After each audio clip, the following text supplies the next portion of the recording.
Assalamualaikum Ibu Om, selamat datang. Oke, kegiatannya sebaiknya dimulai saja. Bentar ya. Izin saya mau share screen dulu. Oke.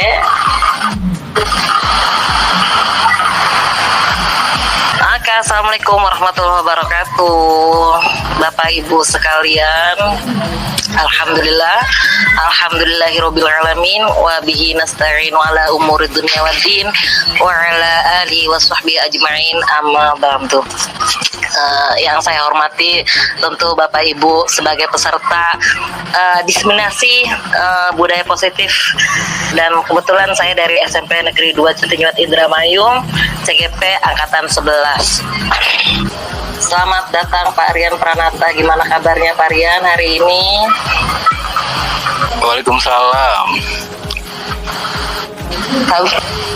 Oke, jadi hari ini saya tuh pengen menyebarkan tentang pemahaman dan mendorong praktik budaya positif di lingkungan sekolah, terutama di sekolah Bapak Ibu.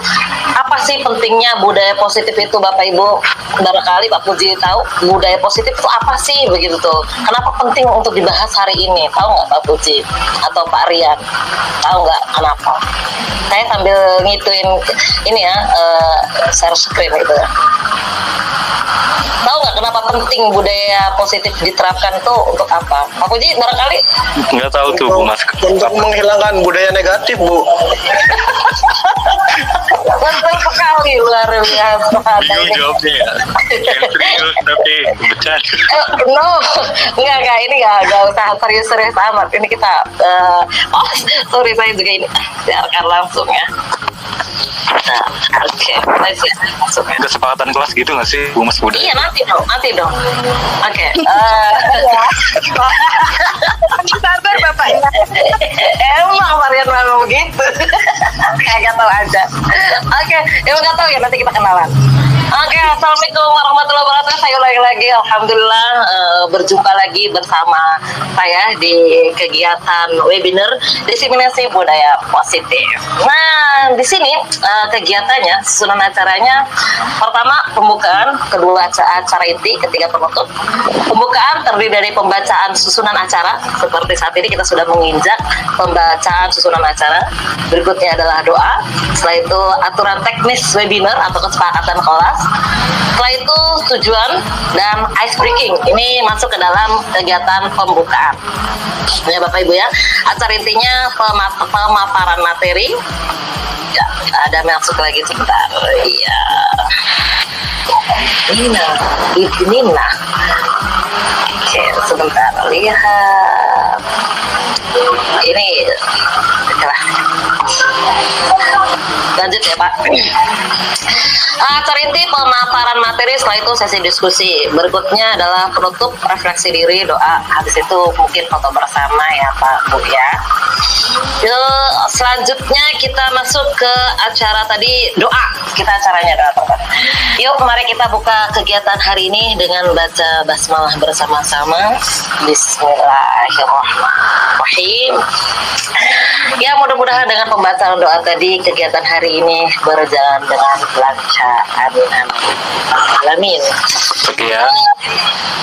Belum Pak, setelah ini ya, ini kita acara selanjutnya adalah aturan teknis webinar atau kesepakatan kelas. Di sini sebagai pemantik saya ada satu, hadir tepat waktu.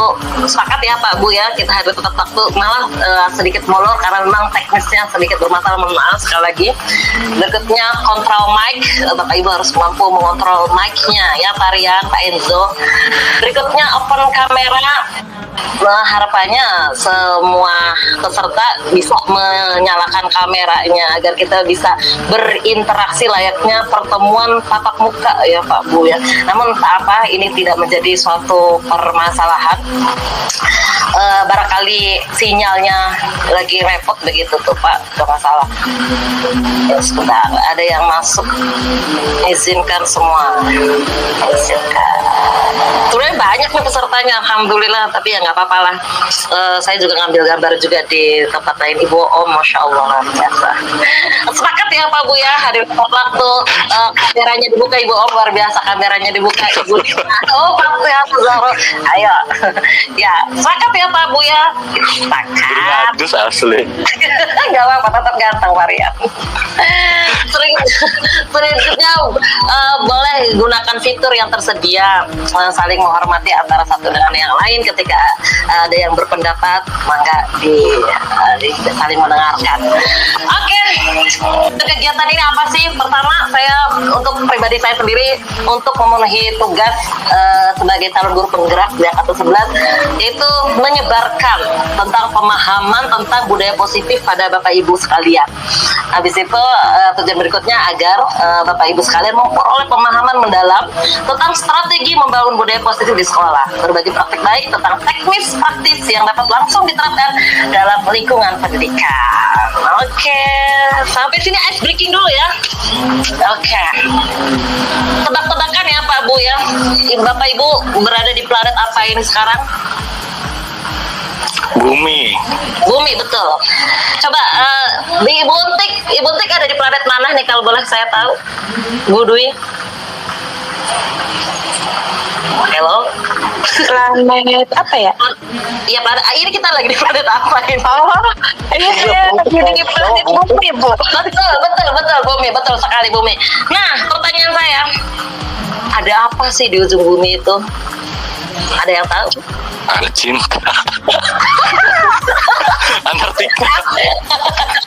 Ada cinta, wah luar biasa sekali di Pranata. Bu Dwi, menurut Bu Dwi di ujung bumi itu ada apa sih?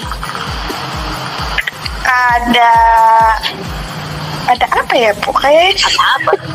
Ada ujungnya nggak sih? Kan bulat. ada ujungnya sih. Nggak ada ujung. Nah, Ini harus di ujung Kan nggak ada bumi, Bu. ujungnya. nggak ada ujungnya. Iya. Kalau menurut Bu Untik di ujung bumi itu ada apa sih? Barangkali guru IPA. Serius ini saya tanya ini, di ujung bumi ada apa? Ada kehidupan. Ada kehidupan luar biasa. Ibu Ira, guru geografi kita, di ujung bumi itu ada apa? Ujung bumi. Iya. Ada es. Ada es. Ada dingin. Nah, Ibu Dwi baru nyambung ya. Di ujung kata bumi itu Ada huruf I. Ada huruf I. Bumi. Ini mah harusnya Pranata Enzo tahu ini. Oh gitu cara mainnya.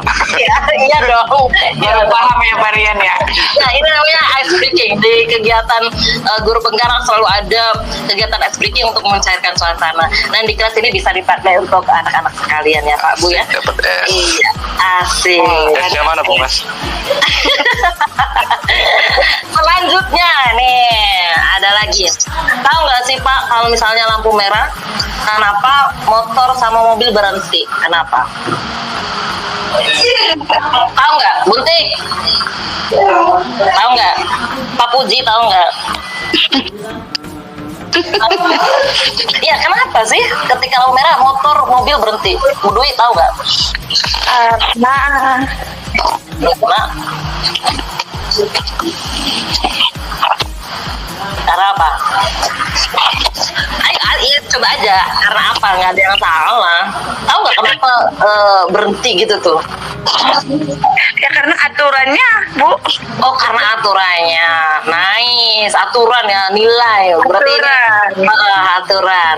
Betul sekali ada aturannya. Selain itu apa? Barangkali yang lain boleh ngasih masukan. Jawaban lurus ya. Iya, tapi Lempeng apa? iya. Jawabannya. Ya boleh, tapi kan ini lagi ice breaking. Boleh, tapi suka yang bengkok-bengkok saya. Gimana Pak? Nanti kayak bumi lah gini.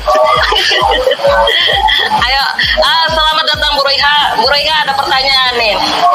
Tadi kenapa kalau misalnya lampu merah motor dan mobil pada berhenti? Ini kenapa? Bu Roiha barangkali tahu?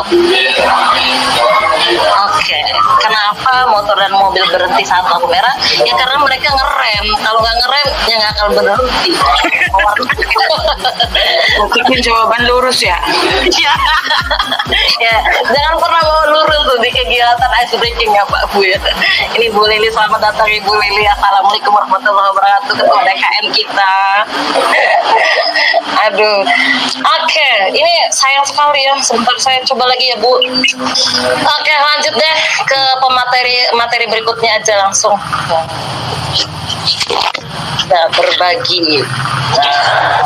Budaya positif menjadi landasan bagi perilaku yang produktif diwarnai oleh sikap saling menghargai dan kolaborasi yang erat di lingkungan sekolah.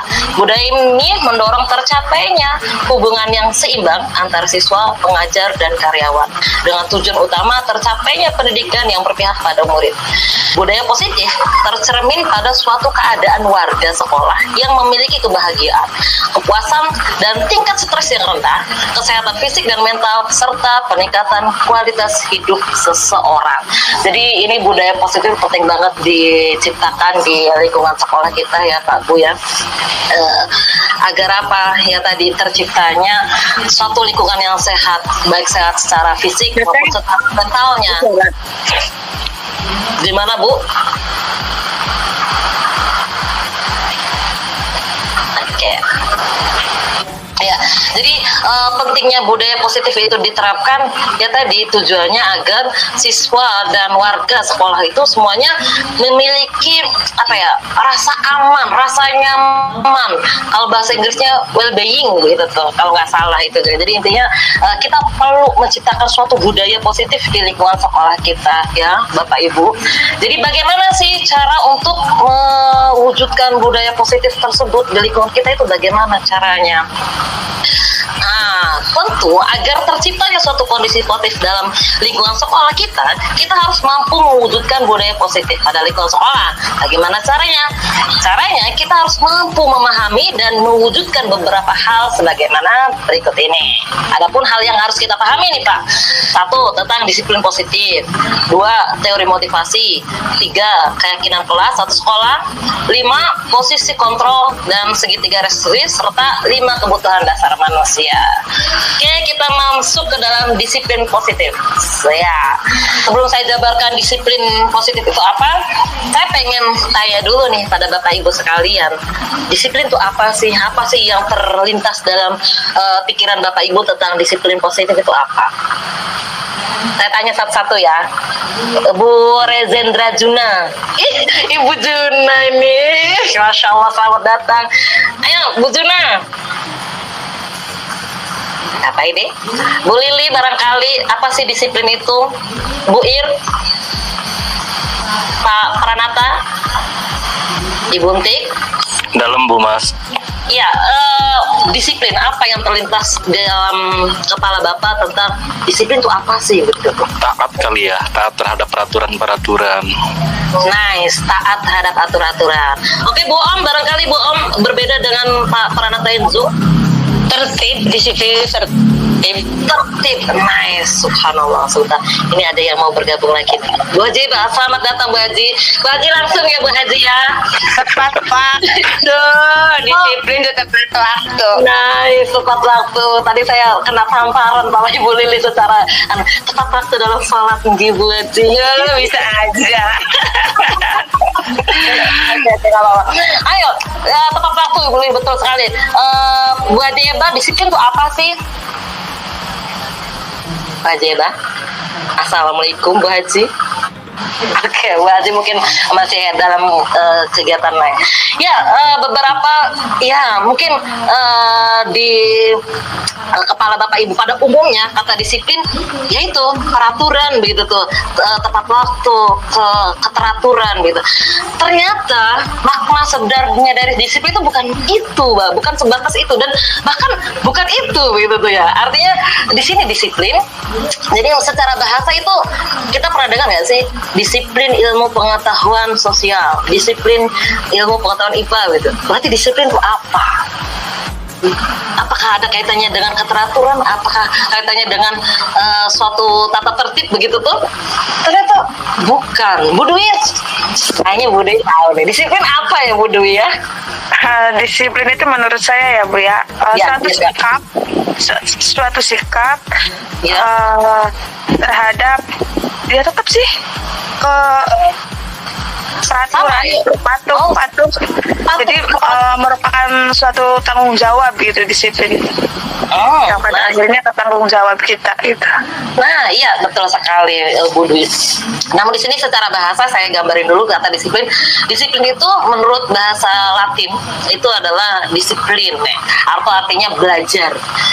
Selain kata belajar, disiplin juga memiliki makna pengikut atau murid. Jadi di sini kalau misalnya digabungkan antara murid dan belajar, murid itu ketika jadi seorang pengikut dia harus memahami kenapa dia mengikuti hal tersebut begitu tuh. Jadi tindakannya itu dilakukan secara sadar, ada alasannya kenapa dia melakukan hal semacam itu. Itu makna disiplin secara bahasa. Namun makna disiplin secara istilah adalah menjadikan manusia tersebut menjadi manusia yang merdeka. Jadi disiplin di sini artinya sebuah proses belajar pada murid untuk menjadi manusia merdeka. Artinya di sini murid mampu bertanggung jawab dan mampu mengontrol diri dengan nilai-nilai kebajikan universal serta mampu menjadi manusia yang bertindak berdasarkan motivasi yang muncul dari dalam diri. Jadi manusia merdeka. Apa sih manusia merdeka itu? Merdeka 17 Agustus Indonesia merdeka. Kata Ibu Ira, bener gak sih 17 Agustus itu? Ya, setelah nanti kita bahas tentang sejarah ya Bu Ira. Ya, merdeka, menjadi manusia merdeka. Manusia merdeka di sini maksudnya adalah manusia. Terima kasih Bu. Manusia merdeka artinya di sini manusia yang, ya silakan Pak Pranata Enzo. Manusia merdeka itu seperti apa? Pak Pranata tadi raise hand. Oh, mau tepuk tangan ternyata. Oke. Ya, jadi manusia merdeka itu manusia yang tidak terperintah, namun dia mampu memerintah dirinya. Manusia merdeka manusia yang bebas, namun kebebasannya dibatasi oleh kebebasan orang lain.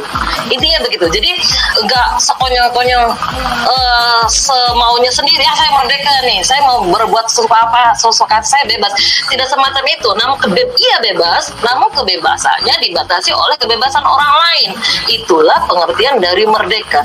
Jadi manusia merdeka, murid yang merdeka itu murid yang tidak terperintah namun mampu memerintah dirinya sendiri agar tingkah lakunya sesuai dengan nilai-nilai yang ada, nilai-nilai kebajikan universal. Nah, sekarang apa sih yang dimaksud dengan nilai-nilai kebajikan universal begitu? Tapi nanti kita bahas tentang nilai-nilai kebajikan universal. Sebelum membahas tentang nilai-nilai kebajikan universal, kita membahas tentang teori motivasi. Artinya di sini mereka harus sadar ketika murid bertindak sesuatu, mereka harus sadar kenapa mereka melakukan seperti itu. Ada apa yang mendorong? Ada hal apa yang mendorong itu? Begitu. Kita masuk ke teori motivasi. Nah, ke motivasi dulu deh. Ayo Bapak Ibu, motivasi itu apa? Buntik, Boam, mamahnya Juna, Ibu Lili, Pak Pranata Enzo. Ayo Bais dan tenan. Dorongan dong. Bu Mas, dorongan. Oh, dorongan ya, luar biasa sekali. Ya betul, itu dorongan. Jadi dorongan. Iya. ini lagi live ya Pak. Iya emang bener kan dorongan. Iya betul. Ini dorongan. Bu Lili apa nih Bu Lili? Dorongan apa maksudnya? Dorongan, ya motivasi dorongan dari dalam jiwa, panggilan. Betul sekali. Dorongan dari dalam jiwa. Dorongan seseorang atau seseorang untuk melakukan sesuatu, itu namanya motivasi ya Bapak Ibu. Betul sekali. Berarti sudah clear ya tentang motivasi. Nah, motivasi dibagi menjadi dua kategori. Betul, tadi Bu Lili sempat mengatakan dorongan dari dalam jiwa. Bahasa lainnya apa nih Bu Lili? Kalau di dalam itu biasanya apa? Hati nurani. Hati nurani, betul. Iya dong. Nah, dorongan dari dalam jiwa. Lainnya hati nurani atau dorongan internal, ya. Dari asalnya dari dalam diri sendiri atau Hati kecil ya Bu. Iya, hati kecil betul. Motivasi internal, ada juga motivasi eksternal. Apa sih motivasi? Gimana? lebih berdampak dari eksternal sih Bu Mas. Oh, kok gitu, Iya, Pak. Motivasi itu. Oh, bisa Kak. begitu. Iya dong. Oke, nanti kita bahas kenapa begitu ya. Tapi nggak apa-apa, langsung aja deh dibahas. Kenapa Pak Aryan mengatakan motivasi itu lebih berdampak motivasi eksternal? Dicaci maki dari eksternal tuh Mas, itu motivasi yang paling bagus tuh Mas. Menyakitkan Aku, ya. Sukanya dicaci maki. daripada dari diri sendiri tuh. Ya menurut aku ya Bu Mas. Kalau yang lain gimana nih? Kalau menurut Pak Pranata, motivasi itu bagusnya dari luar sih, begitu lewat caci maki apa. Kalau menurut Bu Lili tadi, setuju nggak Bu Lili? Bu Nina silakan. Setuju nggak dengan pendapat Pak Pranata Enzo? Setuju juga sih Bu, karena lebih besar dorongan atau motivasi eksternal daripada internalnya. Kayak ingin dihargai orang lain, ingin dipuji. Tapi kalau misalnya pujian itu hilang bagaimana? Apakah dia tetap melakukan hal yang sama? Cari Misalnya pujian yang lain Bu. cari pujian yang lain. Aduh, ini PR lagi ya. Itu ada Pak Puji Bu Mas, Bapak Puji tuh. Pak Puji gimana nih? Iya, cari pujian lain. Ini Pak Pujinya sudah ada Bu ternyata. Apakah iya motivasi dari luar itu sangat berpengaruh? Kalau menurut saya ya Pak, inilah sekali aja diskusi. Kalau menurut saya sesuai dengan teori kemarin, iya mungkin di awal berpengaruh, tapi pada kondisi tertentu ini sangat tidak berefektif atau tidak berjalan begitu tuh. Artinya apa? Kayak tadi Ibu Nina bilang, ketika saya misalnya pengen berbuat sesuatu, pengen dapat pujian dari orang lain, ketika orang lain itu nggak ada, apakah masih tetap melakukan hal yang sama? Kan berbeda, ya nggak sih? Apa ini di luar Kementerian Pendidikan apa ya? Ya, jadi kalau saya sendiri lebih cocok pada bagaimana cara agar apapun kondisinya dia tetap melakukan hal-hal positif. Ya tadi dengan cara kata Ibu Lili tadi, memunculkan motivasi dalam diri atau dari hati nurani begitu tuh. Dirinya pengen jadi seperti apa dan mau jadi apa begitu tuh, dan menghargai prinsip-prinsip yang sudah diyakini. Itulah pentingnya motivasi dalam diri. Jadi kalau motivasi dalam diri, mau bagaimanapun kondisinya, dia tetap berpegang teguh dengan tindakannya. Ya inilah, karena saya mau jadi apa yang saya inginkan begitu tuh. Berbeda dengan motivasi karena saya ngelihat takut sama guru BK misalnya begitu. Iya, takutnya ketika ada guru BK saja. Ketika ada guru BK, ya lari-lari kemana-mana. Ya Bu, ya tadi kita sudah berdiskusi panjang dengan guru BK Negeri 2 Jutinya, telah luar biasa ilmunya. Oke, sebelum diskusi berlanjut, kita lanjut dulu aja ya Pak Bu ya. Ya, betul. Teori motivasi dibagi menjadi dua. Ada motivasi intrinsik atau motivasi di dalam diri. Ada juga motivasi ekstrinsik, motivasi yang keluar karena faktor orang lain, begitu ya. Nah, di sini ada 3 motivasi perilaku manusia. Yang pertama, ketika manusia itu bertindak, ada hal-hal yang mempengaruhi tindakannya. Satu, biasanya nih alasan orang melakukan sesuatu. Satu, untuk menghindari ketidaknyamanan atau hukuman. Misalnya datang tepat waktu, karena saya takut nih dapat hukuman, maka dia akan melakukan tindakan untuk tepat waktu, disiplin gitu ya. Tadi. Kedua, untuk memperoleh imbalan atau penghargaan dari orang lain gitu tuh. Jadi saya pengen harus tepat waktu biar saya dapat pujian dari guru idola saya. Atau yang ketiga, motivasi yang ketiga adalah untuk menjelma menjadi individu yang sesuai dengan harapan diri serta menghargai diri dengan prinsip-prinsip yang diyakini. Jadi ingin menjadi seperti apa, itulah motivasi intrinsik ya. Nah, kita coba klasifikasikan lagi. Jadi apabila tindakan seorang murid didasari oleh upaya untuk menghindari ketidaknyamanan atau demi meraih penghargaan, maka motivasi yang timbul dapat dikategorikan sebagai motivasi ekstrinsik. Itu adalah motivasi ekstrinsik ya Bu. Jadi motivasi ekstrinsik itu ketika seorang bertindak tapi alasannya takut saya menghindari ketidaknyamanan, saya takut dihukum, saya pengen dapat hadiah. Ini adalah motivasi ekstrinsik. Adapun motivasi intrinsik adalah apabila tindakan seseorang murid didasari oleh upaya untuk menjadi individu yang sesuai dengan harapan dirinya serta menghargai diri dengan prinsip-prinsip yang diyakini. Maka motivasi yang timbul dapat dikategorikan sebagai motivasi intrinsik. Itu ya. Jadi Bapak Ibu sebagai seorang pendidik penting bagi kita untuk dapat merangsang motivasi intrinsik yang terdapat dalam diri siswa. Tujuannya adalah untuk menciptakan siswa yang mandiri, mampu mengendalikan diri dengan merujuk pada nilai-nilai universal agar tindakannya selaras dengan nilai-nilai kebajikan universal. Ya kayak tadi permainan, kayak tadi Pak Pranata, lebih penting memunculkan motivasi ekstrinsik Bu daripada motivasi intrinsik. Kalau menurut saya ya tadi lebih penting memunculkan motivasi intrinsik. Ketika motivasi itu muncul dari dalam diri, apapun kondisinya, maka dia akan berpegang teguh pada prinsip-prinsip yang diyakininya. Seperti pada permainan bukalah genggaman tanganku. Bapak Ibu, ini misal ya Pak Bu ya, Ibu Untik, Bu Om. Misal Ibu semuanya memegang sesuatu yang Ibu anggap penting banget.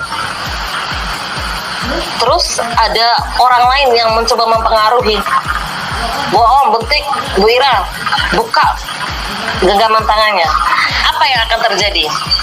Ibu Ira, Buntik, Ibu Nina, Ibu Dwi mau membuka nggak genggaman tangannya? Enggak lah. Mau dibuka? Enggak. Kenapa nggak mau dibuka? Ya karena kita punya prinsip. Betul sekali. Ngapain orang harus terpengaruh sama orang lain? Nice, betul sekali Bu Om. Ngapain kita terpengaruh oleh orang lain? Kita punya prinsip sendiri. Nah, di sini juga memberi pelajaran pada kita bahwasanya apa yang kita genggam ini, mau kita buka, mau kita genggam, tetap tertutup begitu.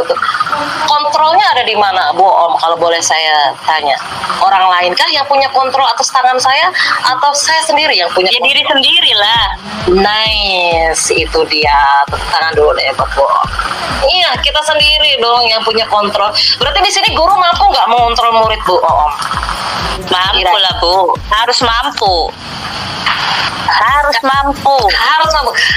Tapi tadi Ibu Om bilang setiap manusia itu, ketika saya bilang buka Bu Om, apakah Ibu Om mau membukanya? Misalnya saya kasih bujukan rayu manis, Bu, nanti saya tuker ya dengan 5 juta gitu. Apakah mau? Tetap kan menurut Bu Om ini hal yang penting nih, 5 juta nggak ada harganya gitu ya. Tetap kan Ibu Om nggak mau membukanya. Ya, berarti kontrol ada di Ibu Om kan? Iya, betul. Iya. Kalau murid sama nggak ketika murid dapatkah murid dikontrol? Bisa lah. Bisa. Sebenarnya murid itu nggak bisa dikontrol. Artinya manusia itu bebas, nggak bisa dikontrol, Bu. Yang bisa kita lakukan adalah mempengaruhinya. Itu. Jadi bukan mengontrol kita, kamu harus begini ya. Enggak. Meskipun kita seteriak sampai keluar asap juga, kalau dia nggak mau, dia nggak akan. Tergantung motivasi dalam dirinya kan. Kita hanya bisa mempengaruhi, misalnya. Nah, silakan masuk tepat waktu ya. Nanti kalau tepat waktu, kalau nggak tepat waktu dihukum loh, begitu. Itu kan nanti kita mempengaruhi dengan ancaman-ancaman, ya nggak sih, Bu? Ya kan? Adapun dia mau masuk apa tidak, tepat waktu apa tidak, ya anak yang menentukan. Ya, jadi motivasi kembali ke anak-anaknya mau mengambil motivasi dari mana, motivasi dari dalam apa motivasi dari luar, dan kontrol dirinya ada pada dirinya. Kita hanya bisa mempengaruhi. Jadi ilusi, Bu, kalau misalnya kita mampu mengontrol murid itu hanya ilusi. Jadi pada nyatanya kontrol itu ada di tangan peserta didik atau murid, dan setiap orang punya kontrol sendiri-sendiri. sendiri. Jadi kita nggak bisa mengontrol, kita hanya bisa mampu mempengaruhinya. Nanti mungkin Bu Haji Eva bisa membantu apa setuju apa tidaknya, nanti kita ke belakang. Jadi itu hanya ilusi ya Bu. Tentang motivasi intrinsik tadi ya, motivasi ekstrinsik. Jadi kadang kemarin Ibu Untik cerita, Bu saya kemarin tuh bagi-bagi pulpen. Iya, anak semangat, antusias begitu tuh. Itu kan berarti motivasi apa tuh Bu Untik tuh? Menggunakan motivasi apa? Bu Untik? Ada nggak nih Bu Untik? Bu siapa ini? Pak Puji, Bu Roiha tahu nggak? Ada cerita Ibu Untik itu ketika ngajar di kelasnya, dia ngasih soal ke anak-anak, terus ngasih pulpen, gitu tuh. Motivasi yang diambil oleh Ibu Untik adalah motivasi apa? Untuk merangsang keaktifan peserta didik.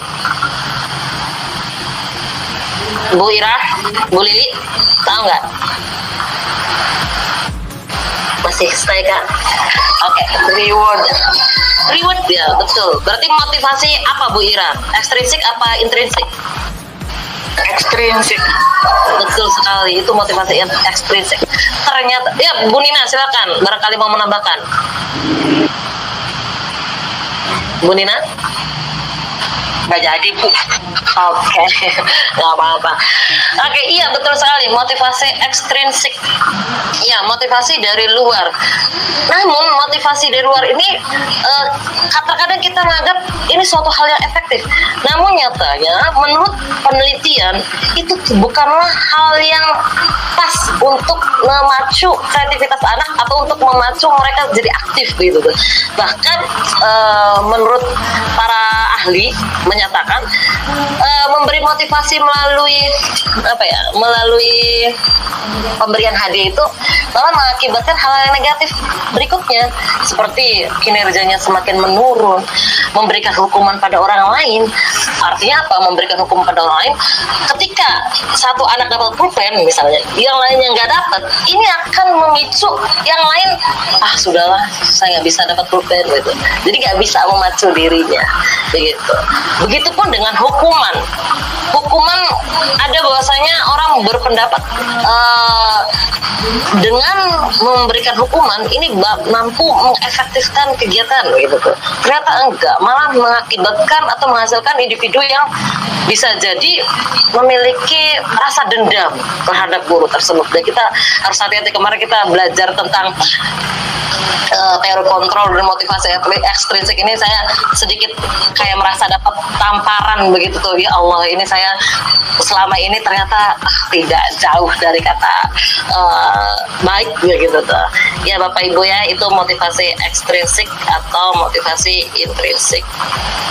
Selanjutnya, bagaimana cara memunculkan motivasi intrinsik? Sebelum masuk ke cara memunculkan motivasi ekstrinsik, saya mau ice breaking lagi nih Bapak Ibu nih, biar gak jenuh-jenuh amat. Oke ya, mohon dijawab ya Bapak Ibu ya dengan cepat ya. Siapa Pranata Enzo, masih adakah di situ? Bu Dwi, Bu Nina, Bu Yuni, siap ya? Ini kegiatan ice breaking. Saya baca ini tentang batu dan kapas. Mungkin ada beberapa yang sudah pernah, tapi nggak apa-apa. Pertanyaannya atau ceritanya begini: jika ada 1 kilo batu dan 1 kilo kapas, ketika dijatuhkan ke atas kaki, apa yang lebih sakit? Ada yang bisa menjawab? Ayo, Bu Dwi. Kayaknya kapas, Bu. Kapas. Kenapa? Karena 1 kilonya meskipun kapas itu kan gede banget gitu. Gede banget ya 1 kilo ya. Oke.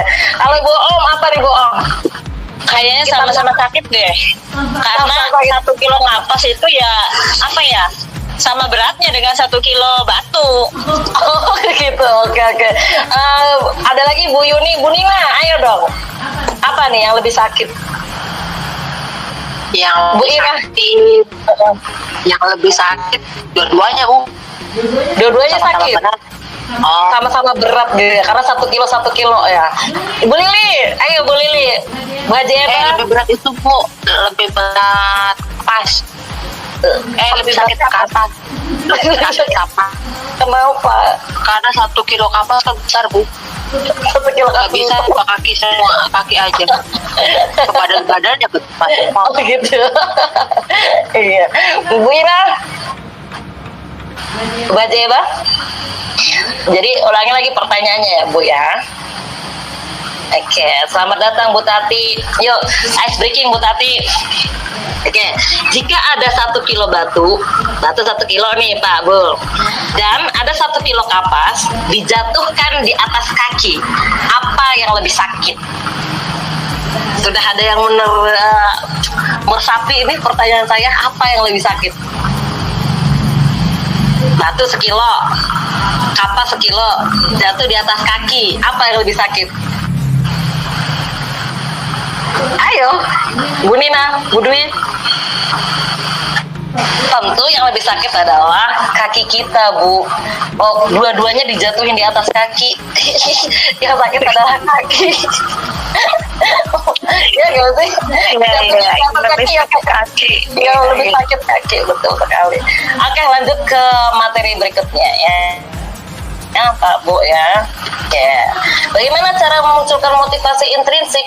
Tentu caranya dengan membuat keyakinan kelas atau keyakinan di sekolah. Jadi dengan membuat kesepakatan, misalnya seorang guru dan murid tuh bikin kesepakatan. Kelas ini tuh mau aturannya seperti apa? Nilai-nilai kebajikan universalnya mau apa yang mau ditanamkan, begitu tuh. Jadi pada tahap ini siswa dan guru belajar untuk memahami nilai dan norma yang biasanya disebut sebagai proses objektifikasi. Jadi murid belajar mengobjektifikasi nilai, setelah itu keyakinan nilai tersebut habis nilainya diobjektivasi terus terbentuk setiap warga kelas atau sekolah berupaya untuk menginternalisasi nilai yang kemudian tercermin dalam tindakan-tindakan yang sesuai dengan nilai-nilai yang telah disepakati bersama. Jadi nilai tersebut diobjektifikasi oleh murid dan guru, setelah diobjektifikasi diinternalisasi di dalam jiwanya, setelah itu dieksternalisasi atau diwujudkan dalam tindakan-tindakan. Adapun nilai kebajikan universal yang dimaksud adalah nilai yang merujuk pada prinsip-prinsip atau standar yang secara luas diterima dan diakui oleh beragam budaya, agama, dan masyarakat di seluruh dunia sebagai pemahaman untuk perilaku. Jadi prinsip ini tuh tanpa memandang peraturan-aturan budaya, etnis, dan keagamaan. Jadi ini nilai yang disepakati oleh secara umum begitu, tanpa memandang latar budaya dan agama atau bahkan suku. Jadi nggak melihat itu. Jadi nilai-nilai kebijakan universal itu nilai yang disepakati secara bersama. Ini iya, memang itu benar. Misalnya dimanapun tepatnya, mengambil barang orang lain adalah suatu perbuatan yang salah, begitu. Ya nggak Bu, nggak lihat itu agamanya apa, budayanya apa, sukunya apa. Jadi kalau misalnya tindakan mencuri, ya tidak baik, begitu. Jadi itu adalah nilai kebajikan universal. Nah, nilai kebajikan universal tuh apa saja sih Bu? Di Indonesia di kegiatan guru penggerak atau dalam kurikulum Merdeka ini, nilai kebajikan universal sudah terakomodir dalam profil pelajar Pancasila. 1. Beriman bertakwa kepada Tuhan Yang Maha Esa dan berakhlak mulia. 2. Mandiri. 3. Bernalar kritis. 4. Berkebinekaan global. 5. Bergotong royong. 6. Kreatif. Itulah nilai kebajikan universal. Di sini juga saya ngambil dari PYP atau PYP. 1. Toleransi, rasa hormat, integritas, mandiri, menghargai, antusias, empati, keingintahuan, kreativitas, kerjasama, percaya diri, komitmen. Jadi ini nilai-nilai kebajikan universal, begitu ya Bapak Ibu. Nah, selanjutnya adalah 5 posisi kontrol restitusi. Jadi setiap guru itu memiliki 5 posisi kontrol restitusi atau bagaimana cara guru mempengaruhi murid. Ada 5 Pak Bu. 1. Sebagai penghukum. 2. Sebagai pembuat rasa bersalah. 3. Sebagai teman. 4. Sebagai pemantau. 5. Sebagai manajer. Sebagai penghukum biasanya guru menggunakan kata-kata yang menghardik, baik kekerasan ya Pak Bu ya, baik ini pakai hukuman fisik maupun secara verbal. Jadi mengeluarkan kata-kata yang memojokkan begitu tuh. Contoh kata-katanya biasanya patuhi aturan saya atau awas kamu begitu. Itulah posisi penghukum. Selanjutnya posisi sebagai pembuat rasa bersalah. Dalam konteks ini, seorang guru umumnya cenderung bersikap lembut dalam peran sebagai pembuat rasa bersalah. Mereka menggunakan kesunyian untuk menimbulkan perasaan tidak nyaman atau membuat murid merasa rendah diri. Contoh kalimatnya yang biasa digunakan oleh guru posisi kontrol pembuat rasa bersalah biasanya begini nih Pak Bu. Gimana coba kalau orang tua kamu tahu kamu berbuat begini? Ini memunculkan rasa bersalah pada diri seseorang ya. Adapun dampaknya ketika guru mengambil posisi sebagai pembuat rasa bersalah, di posisi ini murid akan memiliki penilaian diri yang buruk tentang dirinya sendiri. Mereka merasa tidak berharga karena mereka telah mengecewakan orang-orang yang disayanginya, begitu. Yang ketiga, guru sebagai teman. Seorang guru dalam posisi ini tidak hanya berupaya mengatur murid melalui pendekatan persuasif atau ajakan, tetapi juga menghindari untuk menyakiti mereka. Guru berupaya mengontrol murid dengan ramah dan dibalut dengan kalimat humor. Misalnya, ayo bantulah demi ibu ya, ayo bantulah demi bapak ya. Biasanya gitu ya, layaknya seorang teman begitu. Dan yang ketiga atau tadi sebagai teman, ini memiliki dampak positif negatif. Dampak positifnya, murid menjadi terbuka dengan gurunya. Jadi ada hubungan baik antara kedua belah pihak, antara guru dengan muridnya. Yang kedua, hal negatifnya adalah murid ketika guru tersebut gak ada, bisa jadi murid tidak melakukan tindakan-tindakan yang biasanya dilakukan bersama gurunya tersebut. Jadi berbeda. Nggak ada bapak itu, saya nggak akan melakukan hal macam itu. Jadi motivasi eksternal tadi. Terus bisa jadi juga ketika gurunya tidak membantu saat murid ada masalah, murid akan merasa kecewa. Dan kadang murid berpikir, saya pikir bapak sebagai teman saya. Kadang begitu ketika gurunya tidak ikut membantunya. Ini adalah dampak positif negatif ketika guru mengambil posisi kontrol sebagai seorang teman. Berikutnya sebagai pemantau. Ya, pemantau berarti mengawasi, atau saat kita mengawasi kita bertanggung jawab atas perilaku orang-orang yang kita awasi. Posisi pemantau akan bertindak berdasarkan pada peraturan atau konsekuensi, misalnya stimulus respon. Misalnya ada anak buang sampah, berarti dia melanggar nilai kebersihan gitu tuh. Terus sebagai seorang pemantau dia memakai data. Ayo tadi kamu buang sampah ya? Iya. Ayo peraturannya gimana? Oh iya, kalau buang sampah saya harus membersihkannya. Jadi dia memakai data dan dikembalikan ke peraturan. Jadi nanti anak belajar begitu. Biasanya kata-kata yang dikeluarkan oleh seorang pemantau adalah biasanya ini. Peraturannya apa coba? Apa yang telah kamu lakukan? Ini biasanya posisi kontrol sebagai pemantau. Berikutnya yang kelima adalah manajer. Seorang manajer di ranah pendidikan berarti guru harus mampu memberikan arahan kepada siswa untuk mengasah kemampuan pemecahan masalah secara kreatif. Peran mereka dapat berubah menjadi posisi sebagai teman atau pemantau. Namun inti dari peran tersebut adalah membimbing siswa menuju kemandirian dan tanggung jawab pribadi. Mari kita dorong terciptanya siswa yang berani dan mampu mengelola kehidupan mereka dengan baik. Biasanya kalimat muncul dari posisi manajer ini adalah apa yang kita yakini. Nanti kembali ke keyakinan kelas tadi yang sudah disepakati bersama. Terus, apakah kamu meyakininya? Jika kamu meyakininya, apakah kamu tersedia memperbaikinya? Jika kamu memperbaiki ini, hal ini menunjukkan apa tentang diri kamu? Apa rencana kamu untuk memperbaiki hal ini? Ini biasanya kalimat yang dikeluarkan oleh seorang manajer atau guru dalam posisi kontrol sebagai seorang manajer. Peran guru saat mengambil posisi sebagai manajer bukan untuk mengatur perilaku individu.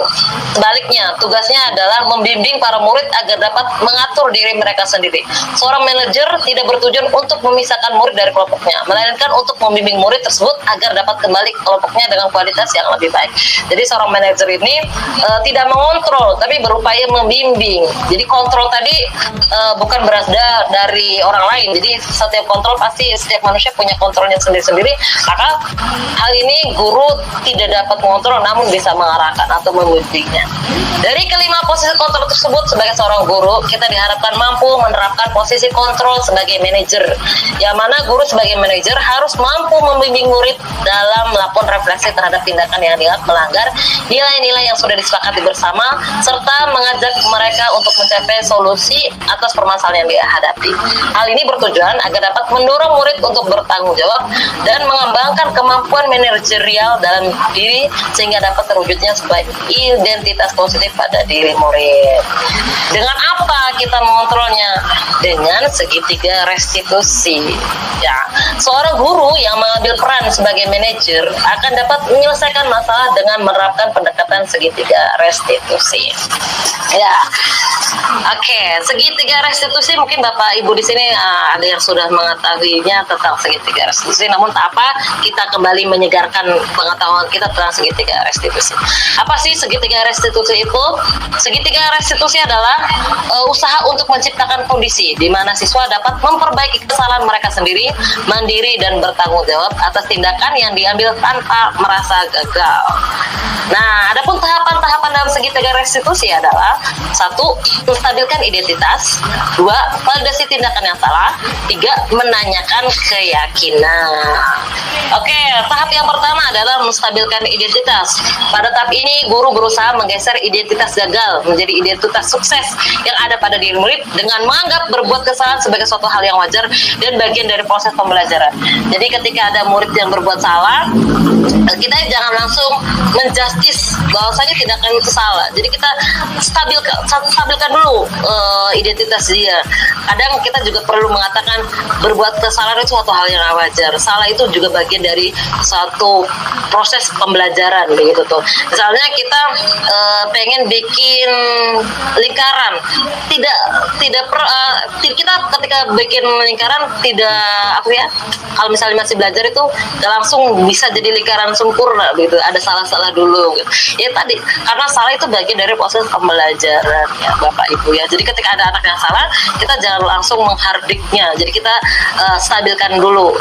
Jadi kita ya wajar sih misalnya ada anak yang telat datang sekolah, ya wajar sih telat datang sekolah. Mungkin ibu juga kalau misalnya ada di posisi kamu mungkin telat sekolah. Namun nanti kita lanjut gitu. Ketika menstabilkan mereka, oh iya, jadi menggeser identitas mereka dari identitas gagal ke identitas ya sudah kita aman. Bukan aman ya, artinya ya hal yang wajar dan kita bisa memperbaikinya begitu ya. Berikutnya tahap yang kedua adalah validasi tindakan yang salah. Validasi tindakan yang salah didasarkan pada prinsip bahwa setiap tindakan yang diambil merupakan upaya untuk memenuhi 5 kebutuhan dasar manusia. Dengan demikian, guru dapat memahami kebutuhan yang tengah diperjuangkan oleh murid.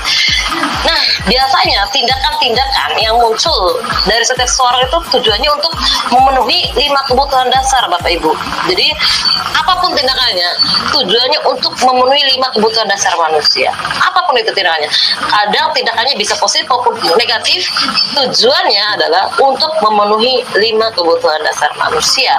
Apa sih 5 kebutuhan dasar manusia, Bapak Ibu? Tahu nggak? Bu Haji Eba nih, guru BK kita. Apa sih Bu 5 kebutuhan dasar pada murid? Tahu nggak Bapak Ibu? Ibu Yuni barangkali 5 kebutuhan dasar manusia. Oke, lanjut aja. 5 kebutuhan dasar manusia. 1. Bertahan hidup. 2. Penguasaan. 3. Kasih sayang. 4. Kesenangan. 5. Kebebasan. Nah, jadi nih Bapak Ibu, ketika ada murid yang kadang melakukan suatu tindakan yang melanggar nilai-nilai norma, itu biasanya mereka berupaya untuk memenuhi kebutuhan tapi tidak mampu untuk mengomunikasikannya. Sebenarnya dia lagi butuh apa sih begitu tuh. Kayak kemarin kejadian anak ketakilan di luar gitu tuh. Mungkin dia butuh kasih sayang, mungkin dia butuh perhatian begitu tuh. Mungkin dia lagi cari perhatian kita gitu tuh. Malas pengen dia diperhatikan. Ini adalah 5 kebutuhan dasar pada manusia. Ada 5 tadi: bertahan hidup, penguasaan, rasa kasih sayang, kesenangan, dan kebebasan. Misalnya bertahan hidup kaitannya dengan fisiologis, biologis, dan psikologis. Misalnya ketika di kelas ada anak yang ngantuk begitu tuh, kita perlu tanya, kenapa kenapa sih mereka ngantuk aja ketika pelajaran kita, apa yang salah gitu. Ditanya kenapa ngantuk, bisa jadi secara biologis dia belum makan, karena belum makan bisa jadi mempengaruhi kinerja dia sehingga akhirnya mereka ngantuk. Jadi kita nggak langsung menjustis, kita validasi dulu kenapa mereka melakukan hal semacam itu, apa kebutuhan apa yang sedang dia perjuangkan. Karena dia tidak mampu menyampaikan apa yang dia harapkan, ya maka yang terjadi adalah pelanggaran nilai, begitu ya Bapak Ibu ya. Berikutnya adalah penguasaan atau kekuasaan ya, berhubungan dengan kekuatan untuk mencapai suatu, menjadi kompeten, menjadi terampil, pengen diakui keterampilannya. Jadi begitu, ini saya begitu biasanya. Kalau misalnya ada anak misalnya di kelas biasanya suka jahil gitu, mungkin dia pengen diakui kemampuannya karena dia secara akademis terkadang seringnya karena dia tidak mampu menunjukkan kemampuannya di bidang akademis, maka dia menunjukkan kesuperiorannya terhadap orang lain gitu dengan menjahili mereka. Berikutnya adalah kasih sayang dan rasa ingin diterima. Misalnya dalam satu kelompok ada anak yang menyendiri begitu tuh. Mungkin di kelompoknya bukan circle-nya, maka perlu ditanyakan kenapa ini dia menyendiri. Bukan karena mungkin dia males atau apa, kita perlu tanya kenapa, apakah tidak sesuai dengan circle-nya, arti apakah mereka tidak diterima gitu. Jadi ada perasaan ingin diterima. Berikutnya adalah kebebasan. Jadi di sini manusia memiliki kemandirian, otonomi, memiliki pilihan. Jadi mereka pengen, saya bebas memilih pengen jadi apa gitu tuh. Berikutnya adalah kebutuhan dasar manusia ya, adalah kebebasan. Jadi pengen bersenang-senang, kebahagiaan, pengen bersenang-senang, pengen tertawa, bermain. Nah, kalau misalnya ada anak, kenapa sih kelasnya ngantuk aja? Barangkali kita masih belum menerapkan pendidikan yang berorientasi pada murid. Jadi akhirnya mereka ngantuk begitu tuh. Jadi kita patut bertanya kenapa dia ngantuk? Apakah masalah jenuh dengan pembelajaran kita? Begitu ya Bapak Ibu ya. Masih standby kah semuanya? Mudah-mudahan masih. Berikutnya iya, terima kasih Bu Dwi. Lanjut. Tahap ketiga adalah menanyakan keyakinan. Jadi tiga tahap segitiga restitusi. Pertama tadi menstabilkan identitas, kedua validasi tindakan yang salah, dan yang ketiga adalah menanyakan keyakinan. Jadi guru bertanya nih, ya kayak tadi, kamu meyakini hal semacam itu? Bisa. Jadi guru berupaya menarik pemahaman siswa terhadap keyakinan kelas atau keyakinan sekolah tentang nilai-nilai kebajikan guna memunculkan motivasi intrinsik pada diri murid. Oke, mari uji pemahaman ya Bapak Ibu. Alhamdulillah bentar lagi selesai. Kalau kata-katanya begini nih Bapak Ibu, tapi saya tanya dulu deh bentar. Dari 5 kontrol tadi nih, boleh saya tanya nggak satu-satu? Boom deh, boom. Coba saya lihat dulu deh, orang-orangnya ada siapa aja nih. Ya. Bu Om selama ini dari 5 posisi kontrol tadi, Bu Om seringnya ngambil posisi kontrol apa? Bu Yuni, Bu Rustati nih, Bu Tati. Iya Bu. Iya, tadi saya sudah menjelaskan tentang 5 posisi kontrol. Pertama sebagai penghukum, kedua pembuat rasa bersalah, ketiga sebagai teman, keempat sebagai pemantau, kelima sebagai manajer. Ibu nih, selama ini posisinya sebagai apa? Untuk mengontrol anak atau untuk mempengaruhi anak? Biasanya ibu ngambil posisi yang semacam apa? Biar anak Itu yang membangkitkan rasa bersalah tuh biasanya saya seperti itu. Karena kalau misalnya sebagai penghukum saya itu orangnya kurang apa ya? Kurang bisa marah. Kurang bisa marah. Tapi sekiranya marah, saya kesel sama diri saya sendiri. Takutnya tidak bisa mengontrol emosi. Ya, gitu. Jadi seperti itu, saya jarang yang bagian hukum Bu. Ya. Oke, kalau rasa bersalah itu gimana biasanya kalimat yang ibu keluarkan? Ya itu, kalian itu bagaimana? Kenapa seperti itu? Gitu Bu. Iya. Andai posisi kamu ada di mereka, bagaimana perasaannya? Gitu Bu. Iya betul sekali ya Ibu Tati ya. Tapi tahu nggak Bu, ternyata posisi membuat rasa bersalah itu ada dampak negatifnya loh Bu Tati. Iya betul. Iya. Jadi Membuat anak mereka jadi merasa bersalah juga kan mereka. merasa bersalah, iya, merasa minder dan merasa gagal diri. Saya gagal dan saya mengecewakan orang lain, gitu. Iya. Gitu. Tetapi Bu, sisi positifnya kan mereka sadar. Terkadang tuh mereka berpikir, oh iya ya, harusnya saya jangan seperti itu. Oh iya ya, betul juga apa yang dikatakan. Itu kadang tuh begitu. Iya, mungkin Maka harus disadarkan. mungkin iya di awal efektif gitu, tapi lambat laun dan efek panjangnya dia akan menilai dirinya sendiri itu negatif, Bu. Itu berdasarkan teori yang saya dapat ya, Bu, ya, di kegiatan Iya, dan betul sih. dan ini juga berdasarkan apa namanya hasil penelitian dari para penggiat pendidikan, begitu. Bahwasanya membuat rasa bersalah menghasilkan individu yang dia tadi merasa gagal, akhirnya dia minder, akhirnya dia tenggelam, begitu tuh, Bu. Iya, oke, terima kasih Bu Rustati sebagai membuat rasa bersalah ya. Tapi nanti kita belajar, Bu Tati, kita menggeser ke manajerial dengan menerapkan segitiga restitusi. Kalau Ibu Haji Ibu nih, kadang saya penasaran Ibu Haji Ibu tuh pakai metode apa gitu menghadapi anak. Sudah saya korak tapi belum dibuka, tapi nggak apa-apa lah. Ya, ada yang angkat tangan. Ada yang ini siapa yang ingin memberikan, ada di posisi apa sih begitu tuh? Bu Rezendra Juna, apa yang lain lah, apa ya, Bu Lili nih biasanya di posisi apa nih Bu Lili? Apalagi sholat Bu Lili ya, saudara. Oke, iya betul sekali Ibu. Nah, Ibu Nina silakan, biasanya Ibu Nina ada di posisi apa?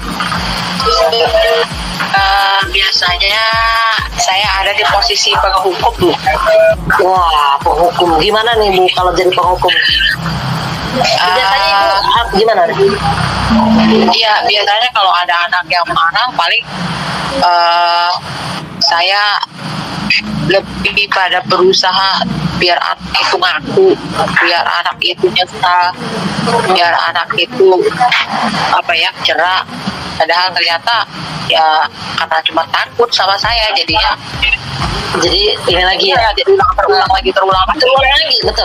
Dan Bu, ketika Ibu jadi posisi penghukum, reaksi anak ketika itu tuh seperti apa? Kadang bagaimana? Oh, takut. Saya pernah Bu berada di posisi penghukum. Anak cenderung melakukan resistensi atau perlawanan kayak begitu tuh. Jadi menunjukkan rasa malah lagi begitu tuh. Ini kan nggak baik juga. Ada sih seperti itu juga ada. Dan seperti ada lagi ya. Iya. Ngerasa mereka nggak salah gitu. Iya betul. Ketika mereka merasa nggak bersalah ya mereka berusaha untuk membela diri. Iya betul. Iya, saya juga begitu Bu. Jadi dari 5 posisi kontrol ini saya sudah pernah semua, hampir saya sudah melakukan itu gitu. Pertama sebagai penghukum. Ya sering lah, misalnya di setiap hari Senin ada apa begitu telat begitu. Ya tadi hasilnya anak-anak melawan begitu. Kedua sebagai pembuat rasa bersalah juga pernah. Yang lihat wajahnya ya sedih begitu tuh. Tapi mudah-mudahan dia bisa kembali. Padahal gitu. Terus lanjut sebagai teman juga saya pernah Bu. Dan ini saya alami sendiri. Iya mereka terbuka. Tapi kondisi tertentu mereka tidak menganggap saya sebagai gurunya. Jadi kayak nggak ada batasan gitu. Jadi ketika saya ngasih tugas kadang mereka menyepelekan, santai lah Ibu Mas itu mah asik begitu tuh, kadang begitu. Jadi negatifnya posisi kontrol sebagai teman seperti itu. Ada juga ini sebagai refleksi saya ya. Terus saya juga pernah, terutama penghukum Bu, saya pernah ini sebagai sekedar bercerita ya. Saya pernah dihukum karena nggak hafal berdiri. Ya rasanya tuh gede. Karena ini saya dihukum nih. Begitu tuh rasanya gede. Terus saya pengen marah. Apakah hafalannya hafal? Ya gak juga. Begitu tuh. Jadi nggak efektif. Ya Bapak Ibu ya. Oke, di penghujung acara nih saya cek ke pemahaman Bapak Ibu sekalian. Coba ya buka suara ya Ibu Dwi. Ketika ada kata-kata begini nih, gimana coba kalau orang tua kamu tahu kamu berbuat begini? Ini posisi apa nih biasanya Bapak Ibu? Bu Nina? Ya, atau Bu Dwi? Atau Bu Lili, Bu Om? tadi tuh yang menggugah perasaan tuh. Menggugah perasaan atau membuat rasa bersalah kali ya. Iya, membuat rasa bersalah. Ya betul Bu Tati, benar. Ya sip. Ya betul, membuat rasa bersalah. Berikutnya, ya sudah kali ini tidak apa-apa deh. Nanti ibu bantu bereskan. Ini posisi apa nih? Sebagai apa nih? Kalau begini nih. Ada yang angkat tangan kah? Kangkung nih. Coba. Ibu Nina, silakan Bu Nina. Atau Ibu Ira. Teman sebagai teman. Manajer. Sebagai, ya betul Ibu Ira. Sebagai teman. Jadi nganggap semuanya wajar. Iya Bu Nina, manajer nggak langsung nanti kita bereskan. Manajer kan tadi membimbing anak untuk menemukan solusinya, ya kan? Oke, sip. Ayo Bu Nina, usaha lagi. Coba lagi Bu Nina. Nah, sebagai teman ya tadi ya. Selalu yang terakhir selesai. Ini posisi apa coba? Bu Tati, Bu Nina, Bu Dwi, Bu Ira. Menurut ibu-ibu sekalian, ya Bu Nina silakan. Penghukum Bu. Nah, betul sekali sebagai penghukumnya. Betul. Ya alhamdulillah semua selesai. Sebenarnya masih banyak nih Bapak Ibu, berhubung waktunya sudah ini ya. Tapi satu lagi nih, ada satu lagi deh. Betul tadi sebagai penghukum. Sekarang ini sanksi atau konsekuensinya apa? Ini sebagai apa nih Bapak Ibu? Ya, Ibu Nina lagi. Manajer ya. Manajer menanyakan konsekuensi. Langsung ini menanyakan konsekuensi. Konsekuensinya apa? Ini langsung Bu. Penghukum.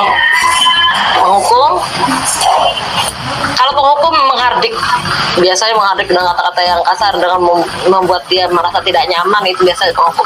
Kalau tadi menanyakan konsekuensi itu biasanya seorang pemantau. Jadi dipantau dengan nilai yang sudah disepakati, dengan tingkah lakunya dia. Terus misalnya dia memecahkan gelas.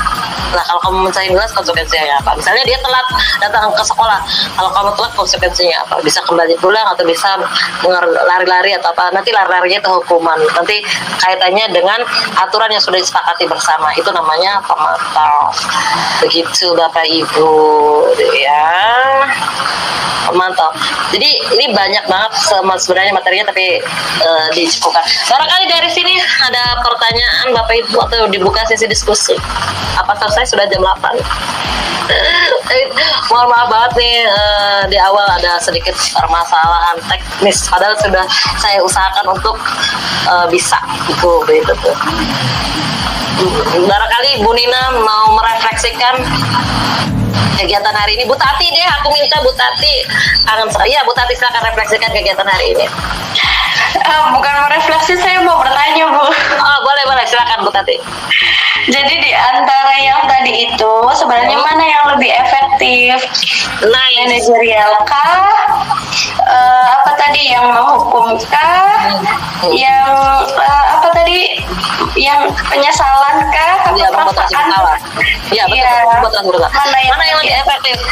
Ya mungkin di awal menghukum, memberi reward itu efektif, tapi akan menghasilkan dampak negatif yang berkesinambungan, berkelanjutan. Betul. Yang lebih efektif atau yang disarankan adalah posisi manajer. Jadi anak berusaha mengontrol dirinya sendiri, begitu Bu. Jadi memunculkan motivasi intrinsik dalam diri murid tersebut. Dan ini saya pernah mempraktekkan segitiga restitusi ini pada anak. Ketika anak rame di upacara, setelah selesai upacara saya panggil di ruang khusus, begitu 2 orang. Saya tanya menggunakan segitiga restitusi dan saya menganggap tindakannya wajar. Bisa saya tanya kan, kenapa kamu melakukan seperti itu? Mereka jawab, ya bete Bu, gabut gitu. Terus saya, ya wajar sih gabut.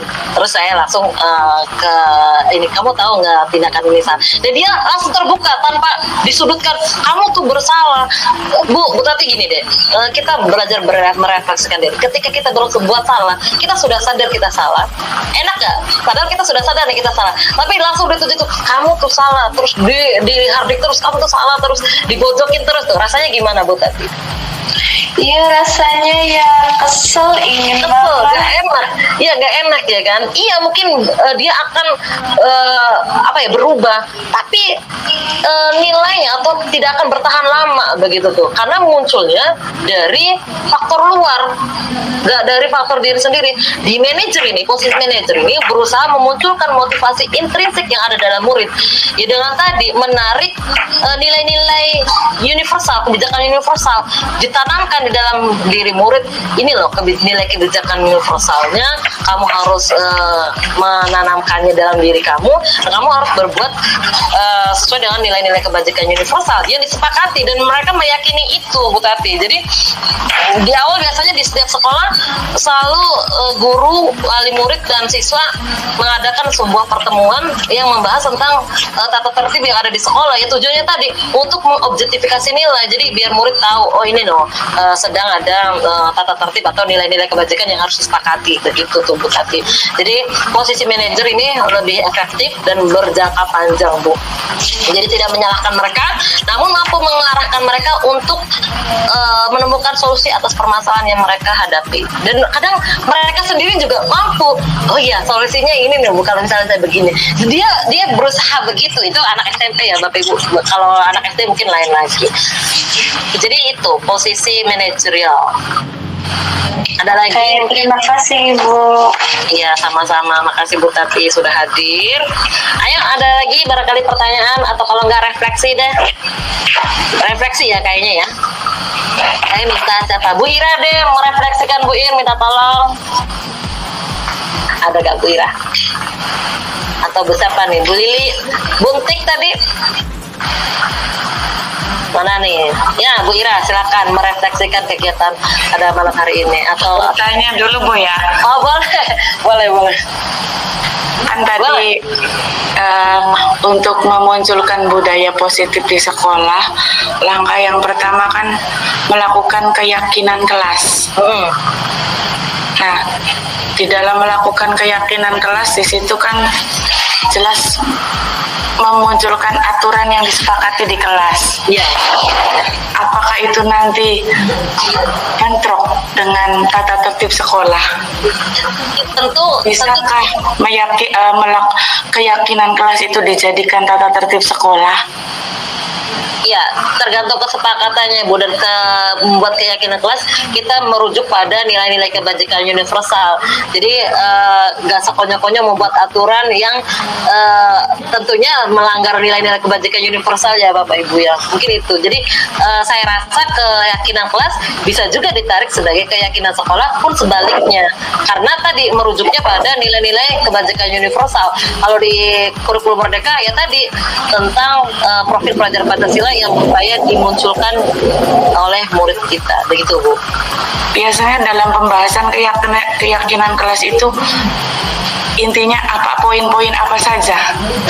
Iya, biasanya aturan-aturan ya Bu ya, sebenarnya memang iya.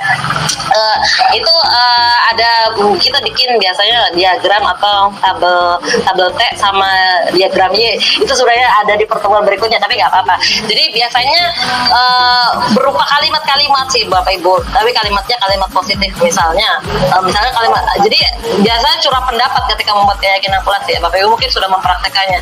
Ini kelas kita mau ada apa nih, ada peraturan semacam apa, atau keyakinan yang harus disepakati itu apa. Misalnya dilarang buang sampah sembarangan, kita ubah tuh Bu, dilarang buang sampah sembarangan diubah menjadi kalimat positif. Tadi kan larangan bentukannya, diubah menjadi buanglah sampah pada tempatnya. Nah, kita tarik tuh nilai kebajikannya apa, inti dari membuang sampah pada tempatnya itu apa. Berarti menjaga kebersihan, menjaga kesehatan, begitu tuh. Itu dia itu Bu Ira. Oke. Nanti kita belajar lagi deh. Oke. Saya belajar, ya, saya juga belajar banyak deh sama Bu Ira. Terima kasih loh Bu Ira. Ayo, Bu, sekalian lah refleksi lah, terus ditutup. Apaan tuh ya refleksinya ya? Ayolah, kalau apa? Bentar. Oke. Ya mungkin perasaan ibu. Atau saya kirim ini aja, Pak. Saya kirim sambil ini refleksikan. Dalam pertemuan kali ini, alhamdulillah saya merasa ada banyak masukan pengetahuan baru dari guru penggerak. Subhanallah. Di antaranya tahapan dalam memunculkan budaya positif, ada keyakinan kelas, kemudian ada 5 kebutuhan dasar siswa atau murid sebagai manusia ya, kita sebagai manusia, kemudian ada tipe di situ dalam memunculkan motivasi intrinsik siswa itu, ada tipe guru sebagai penghukum, ada sebagai Membuat rasa bersalah. motivasi manajer, Manajer. terus ada pemantau dan ada sebagai teman, dan bahkan saya sendiri seringnya sebagai apa sih yang kedua itu, Membuat rasa bersalah. memunculkan rasa bersalah. Oh iya. Mungkin untuk Iya. posisi manajer itu sangat susah ya. Oh iya banget, saya juga masih belajar banyak nih Bu Ira. Kadang masih saya masih kesini nih gitu ya betul. Itu saja refleksi saya. Terima kasih ilmunya Ibu Masito. Enggak ini bareng. Ya ini bareng-bareng bersama-sama. Terima kasih Bu Ira. Ini harus dimunculkan dalam kombel sekolah. Amin amin. Memunculkan kombel sekolah. Luar biasa. Assalamualaikum warahmatullahi wabarakatuh. Waalaikumsalam warahmatullahi wabarakatuh. Alhamdulillah. Selesai ya sampai pada kegiatan refleksi. Oke, terima kasih Bapak Ibu atas kehadirannya.